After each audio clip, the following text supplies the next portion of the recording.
how can you believe that you're confident if you beat yourself up all the time? If you wake up and you start bashing yourself, if every time you make a mistake, you bash yourself. A lot of times we get so flustered and frustrated when things happen and we're not prepared and we're like, oh, it's one thing after another. Those things are opportunities. They're opportunities for you to work that muscle for your response strength, your mental strength, your emotional strength. That's your opportunity and your chance to build that.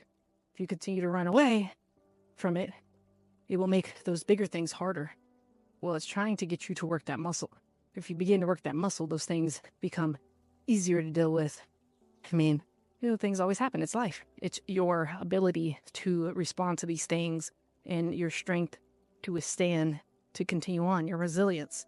So you can exercise those muscles, those strengths. It's not just physical. It's mental. It's emotional, spiritual, holding that faith. It's very hard to hold the faith if you're not exercising that muscle. The only way to exercise that muscle is to go through things. How you deal with the little is how you deal with a lot. Those little things are opportunities. Y'all excuse me, I just ran. I don't run usually other than playing soccer in high school and college. But yeah, I don't really run. I like to lift weights and I like to get outside and walk. But as far as running, just for recreation is not my thing. But I've just been feeling called to run lately. And so this is like my third time running now. So excuse me, trying to get myself together after that run. But today I wanted to talk about and kind of spin off of last week, which was limiting beliefs and how you talk to yourself. And this week is about self-confidence. I'm going to give you 3 actionable steps. These are 3 things, must-dos to change your limiting beliefs and how you talk to yourself. And this can also impact other areas of your life. So listen up. This is very important. If you do these 3 things, you will change your life very fast. To start off, I want to leave you with the saying, where your focus goes, grows. Where attention goes, grows. So my number 1 thing will be mindfulness. This is intentional awareness. Whenever you hear mindfulness, it means just bringing awareness to yourself, to the present moment. And so using mindfulness to have an intentional awareness about your situation without judgment of yourself and others. And then we're just sitting in it. And during that time, a lot of things will come up. And this is why people run from meditation and things like that. So we're going to face our fears. I'm still going to talk about that. Don't worry, that's coming up here soon. But you're facing your fears, those internal fears. That's that resistance, that thing that you can't push past. It's a blockage there because you don't want to face those fears internally, subconsciously. Your ego does not want to do that because that compromises your identity and who you are and the story that you've told yourself this whole time. So mindfulness would be step 1, intentional awareness without judgment. This is your focus. This is bringing focus to your situation and who you are. This is also where a little bonus tip with that will be to get a journal and start writing things down. This does not mean you need to do a daily diary type of thing. Write whatever you want down, whatever is on your mind.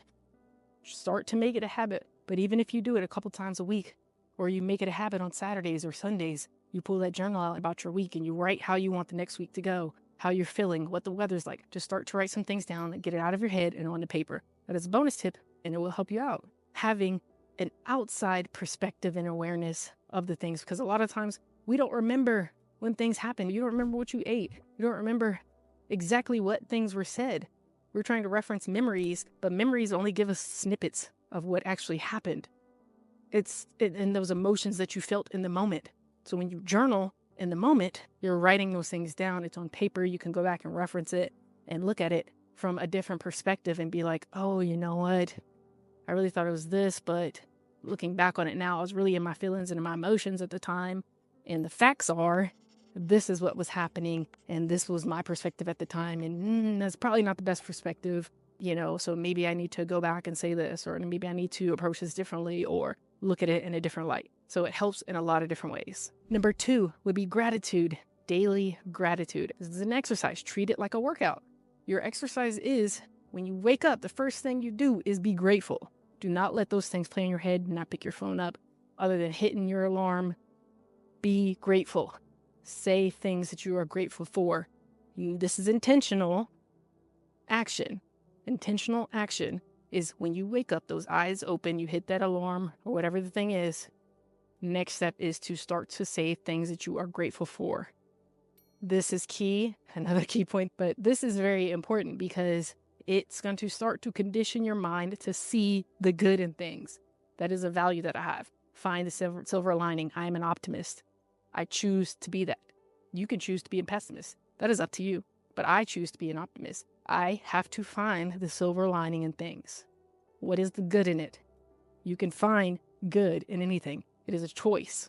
Doing this step number 2, having gratitude, is priming yourself for the day. Because if you don't, you let everything else dictate what you should start thinking about and how you should feel. You get to choose to prime yourself for the day. Do not input anything else other than your gratitude first thing in the morning. If you cannot do it in the morning, or you forget, whenever you remember in that moment, start to do it. It's going to take a couple seconds. Say three to 5 things that you're grateful for. Okay, you're going to start to have to find things to be grateful for. So you're not saying the same thing all the time. You're going to find other things to be grateful for. I don't care if it's the little things. I'm grateful for the birds. I'm grateful for the trees and the leaves and the clouds. I'm grateful for the sun and the air. Okay, I'm grateful for just the whole environment and all the things that participate in this ecosystem. We can find a lot of things to be grateful for.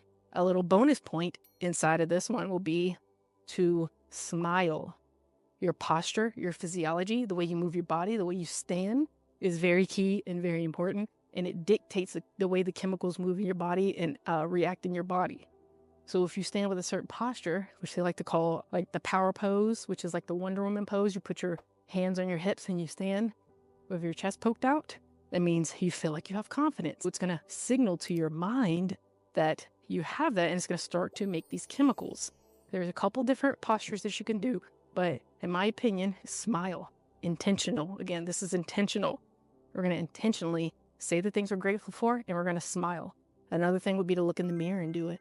Okay, that's going to be hard. That may take a couple of you a little bit longer to do because it's going to be hard to look in the mirror at yourself, but please do it. We're going to get to some self-love after doing this for a period of time, and that's where you want to be. All right, number 3, actionable step is going to be breath work. This is big for me, breath work. Another one is meditation. After we've done the other 2 steps, now we're going to start to incorporate breath work, which is really big. Again, this can help change the state of your body and the way the chemicals move in your body. It will put you in a state of relaxation, of a calm mind. If you're always anxious and you're go, go, go, and we have so much to do and we never have enough time, no. It is not time management. It is self-management. It is your priorities. What are you prioritizing? You get to choose this. Okay, you get to choose it. I don't care what you say. You get to choose it. You get to find the time slot that you have based off of your schedule and everything you have to do. You get to choose to do those things. It doesn't take long. 5 minutes of breath work or meditation can go a long way. And once you start to feel the effects of it and see the effects of it, you're going to want to do it more often. Top athletes, all successful people, do some sort of mindfulness as far as meditation and breath work to calm their minds. They have to, because they have so much on their plate. When you have hundreds of employees and companies and family and friends and all these people relying on you because you're the one running the show, you have to have some sort of moment of calmness that you can implement. Okay, it is a way for you to cope with the things that are going on. Sometimes if I'm anxious, and let's say I'm at work, I'm going to go out to my car on break before I go into work. I get to work a little bit early and I can do 5 minutes in the car before I go in there to calm my nerve. And in doing that, it helps you be more present, because it's going to be very hard for you to have mindfulness and be present if you're so anxious about everything else and you're overwhelmed with everything. So this is your chance to help yourself out. Look up some breathwork videos and some meditation videos, whatever it is that works for you, to slow your mind, okay, and be in the present moment. And now this is where you intentionally refocus on the good. When you're in that, after you've done some of that breath work, the last part of it is to visualize what it is you want to see, how you want your day to go. You have to visually see it. And that's going to take some time to get clearer on the vision, but you can't get clear if you don't start taking the steps towards it. Okay? You'll never get there then. But this is going to help you take the steps to get clearer on your vision. What do you really want? As you go along, you're going to start to visualize it, to be like, well, what does that new house look like? What does it smell like? What is that car that I want? What does that person look like that I want to be with? This is going to help you on so many levels. I hope that you take these 3 steps and implement them. And before I end this part of the video about limiting beliefs and these 3 action steps, on that last part, I do want to say that putting yourself in that state is going to help you receive. Because when you're anxious and your mind is everywhere, you're in a survival mode still. So how can you receive the new? How can you appreciate the things if you're in a survival mode? So then your body feels threatened. Your nervous system feels threatened. Now you're going to pack on weight because your body thinks that you are in danger, which you are. You're in danger to yourself.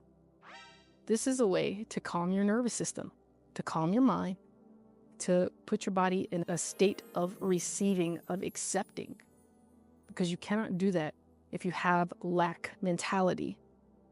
So this is going to help you have more abundant mentality because you're finding good. You're feeling better. This is actually working. She may be onto something.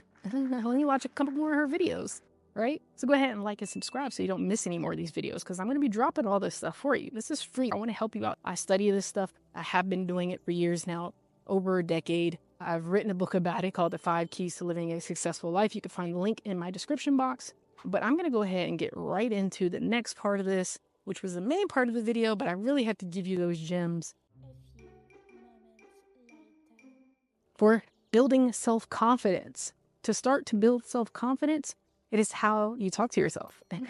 That's why I want to hit on those limiting beliefs again, because it is very important how you talk to yourself. How can you believe that you're confident if you beat yourself up all the time? Who's going to boost you up? If you don't believe it, why would somebody else believe it? It comes from inside, okay? Your self-talk. How do you talk to yourself? Go back and watch those last 3 steps. Watch my last video before this about your limiting beliefs and how you talk to yourself to build this up. But this is very important. You want to focus on your strengths and reframing your weaknesses, okay? Just the way you say things can really change the way you think about it, your lens on life. Because we could say the same thing, but in a different way, and it sounds differently, and we're going to process it differently, and it's going to bring up different emotions. So again, for my last video, I said to write down a couple of your limiting beliefs, those things that you say about yourself that you don't like, that's not very good, that's negative. And then across from it, write an empowering belief based off of that. So if you're a procrastinator, you're not going to keep saying, oh man, I'm a procrastinator, I'm dumb, I'm stupid, I'm lazy. We're going to say some empowering beliefs, which would be, I am creative and I take my time in my process. And I'm prolific at what I do. We're not taking away the fact that you probably do put stuff off right now, but we are empowering your strength, which is that you are creative and you're good at what you do. And you need that time, actually. We're not going to say that we're lazy. We're going to say that every day we are building our energy levels. Every day I'm getting healthier and healthier. Every day I'm getting stronger and stronger. Change the way you talk to yourself. The next actionable step would be to set small, achievable goals. I like to call these baby steps. You take your big goal, whatever the big goal is. Let's say you want to own real estate. You want to get your own house. And we set up small goals, small steps to get to that bigger goal, because that bigger goal is going to feel unachievable, especially if you're coming from poverty, if you're coming from somewhere where no one else in your family owns a property, or you don't even know where to start. You're going to set some small goals to get you to that. So we're going to reverse engineer the bigger goal. Maybe we need to start educating ourselves. We're going to start to watch at least one YouTube video a week on real estate and how to own your own property. We're going to start to watch a video on being better with our finances, how to save money, how to earn more money and increase our income. Okay, maybe we need to cut some expenses. Those are smaller steps. So then for the next 3 months, all I'm going to do is focus on my finances to put myself in a better financial position, because either way, I know I need the money and I need a good credit score. So I'm going to start working on that while I'm learning about real estate. Smaller goals, achievable goals. You can do that because you're watching this video right now. So I'm pretty sure you can search YouTube and watch real estate or financial planning videos to help you out. A little key point in this is going to be time blocking. You have to prioritize the time to do that. This is where you have to check yourself. This is self-management. I talked about this earlier in the video. This is saying that is a priority to me and very important and my main focus, because that's what I want to do. And so nothing else matters outside of work, making my income, and my family or whoever else like that But even then, it depends on, are they toxic or not? And I'm going to set aside time for that. And maybe I need to tell them, hey, I'm going to take an hour every Friday to learn, research, whatever the thing is. And so I'm going to need that time to do this, whatever the thing is. Maybe you do it on your break at lunch. Maybe you do it on another day. I don't know. Maybe you go for a walk, and while you're walking, you're listening to a podcast about it. You're going to prioritize that because that is your main focus. That is your goal. Nothing else matters. It's a non-negotiable at that point. So you need to time block, which means you set it in your schedule. And every week or every day or every month, that time is set aside for that thing and that thing only. And if you need to move it, okay, things happen in life, but you move it and you make sure you do it. That is your focus and your priority. This will also help build your confidence because once you start to do that thing, you're being consistent with it and you're going to build your confidence because you're doing what you said you're going to do. So that's why we need to make those bigger goals smaller, because a lot of times maybe you set the goal, but you never accomplish it. And so you don't believe yourself. We need to set small, achievable goals. That's why I always tell people, as far as working out, is to just show up. To just show up. I don't care what you do when you get there, to the gym, to the park, wherever you work out, to your basement, your room. Pull the weights out. Put the clothes on. Put the shoes on. Set that time. Show up, okay? After you start doing that, you're going to be like, well, I might as well do something because I'm here. Doing those first two things is going to help change your lens on life, and this is what we're trying to do. Same thing with the limiting beliefs and the way you talk to yourself. You're changing your perspective, but you can't just do it automatically because you're going to think that you're lying to yourself because you haven't done those things. Again, you've been beating yourself up. You haven't done the goals that you set, so you don't believe you can do it. So this is going to help you start to believe in yourself again. And it's going to change your perspective, the story that you tell yourself, and the lens that you view life at. And we're going to start to clear off that funk, that grudge, and everything that's been on your lens, that negativity, so that you can see life in a different lens and a different perspective. And then you're going to start to have an easier time telling yourself this new story and believing it. Actually believing it. Once you start to believe it, you feel it in your body, okay? When you feel it in your body, your mind is like, oh yeah, that's true. That's true. I've done that. Now we're building our confidence, you see? So this last thing, and I'm going to get deeper into this as we go into these videos, is to face your fear. We're facing fear head on. And this is really big, but it is so hard to do. Of course, it's fear. We can't see it, but it's fear, right? We can't see it. The things haven't happened. We're just making up stories, but it's fear. It gives us an emotional response. It makes these chemicals happen in our body because we're visualizing it in our head. You see where I'm going with this? Okay. And so we've made up the story and we visualize it in our head and we keep replaying it and replaying it and replaying it. And what if, and this and this, and we heard all these things online and on the TV, and what about the now we have this fear inside, and it is dictating your life and you're letting it control you. So we need to grab it by the balls, okay, twist them, shove it out the way, and keep on moving. And that's how we're going to build our confidence. So we will start with small things, but it has to be something that, and this may be a trigger, anxiety inducing. But this is why people do exposure therapy. They put themselves in situations which will cause anxiety and fear, and they have to just do it. Like rejection therapy. People have to go out and talk to people, and they may get rejected, but that's a part of it because they fear rejection.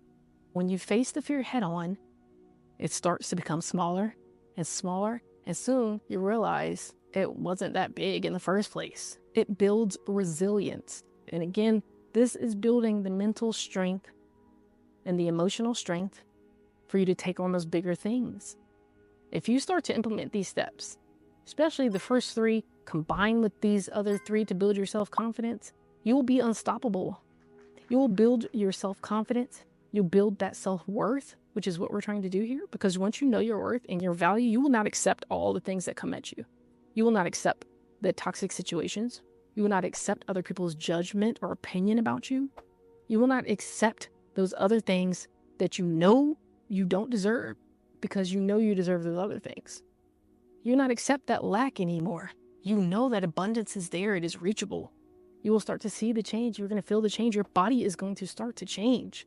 You will see it physically, but it starts inside first. It's internal. I hope that this video helps you. If it does, leave me a comment. Let me know what you're thinking, what part of this video that you want more information about, or what part really stuck out to you that's going to help you. Let me know what action step you're going to start to take this week And hopefully I will see you in another video. So go ahead and hit that subscribe button. Share this with someone that you may think use this information. Like this video for me. Give me a thumbs up if you think this is some good information. And I'll make more videos like this with some action steps for you to get started today, changing your life for the better. We're going to start living healthier lifestyles because you know what? This is intentional living. Why? Not just for myself.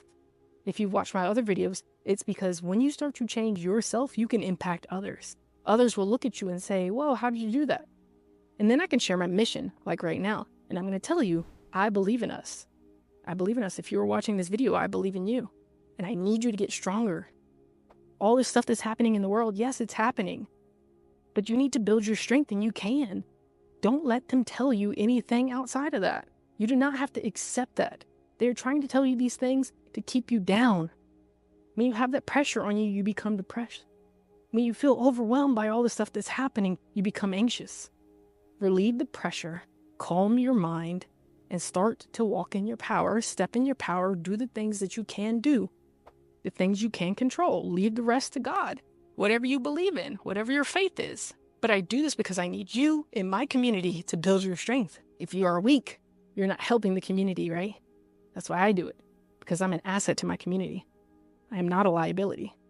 Okay, I'm confident in my abilities. You know what? Those are things that I tell myself because I believe that. And I have to remind myself of that because the outside world will tell you something different because you're not conforming to what they believe. You're not settling for that.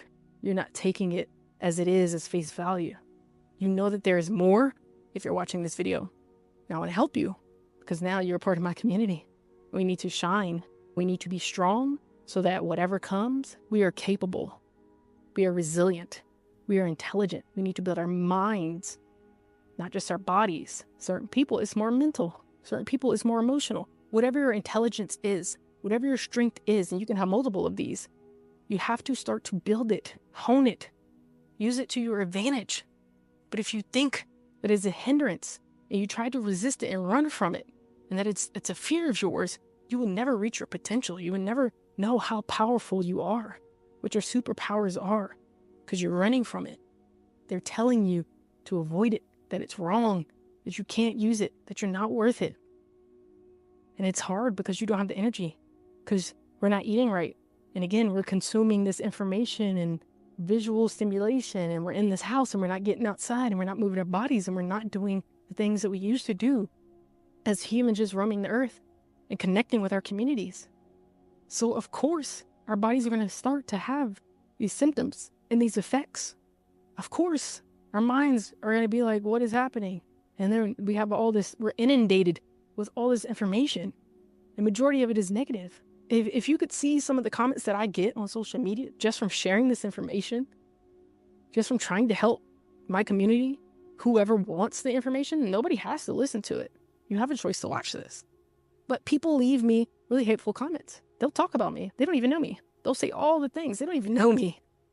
They think they do. You watch a video, you think you know somebody. You don't. But I don't let that stuff get to me because those people hold something inside of themselves that I have empathy for. And that's their journey. But I won't take it on. I'm not going to hold that weight. That's not mine to hold. I've left a lot of that emotional baggage and weight from others and their judgment and whatever else they're trying to dump on me. I let it go. It is literal weight that holds onto your body, which is probably why you can't lose weight, some people, because you're holding other people's weight. You're holding that emotional baggage. You're in so much fear, intense, and like, all the time. Your body, your nervous system, again, has been in survival mode and fear for so long. So in order to survive, we have to protect ourselves. And as far as a protection mechanism, we have our ego mentally, who's going to block us from facing that fear. Our body's going to pack on the fat because we don't know when we're going to eat again. And we need those calories for our mind and our body to even do the things we do on a daily basis, not even working out. Your mind does use calories. Okay. And then we're starving ourselves because we're trying to lose weight. So we're not even getting the calories to even be able to think and process things. And then we're eating processed food. But I'm saying this because I'm passionate about this. This is very important to me because I need you strong. So I hope this video helps you. Again, share this with someone that you think it may help. leave a comment on what action steps you're going to start to take. And hit that like button for me so I know you want more of these videos, and I will keep bringing them to you. And I hope you are doing good out there. Talk to yourself nice. Be gentle to yourself. Who else is going to do it for you if you don't do it? I'm here with you, but I can't do it for you. All right? And hopefully I'll see you in the next video. Don't forget to shine on, baby. Shine your light. Shine your light for the world to see, because you don't know who needs it. Hopefully I'll see you in the next video.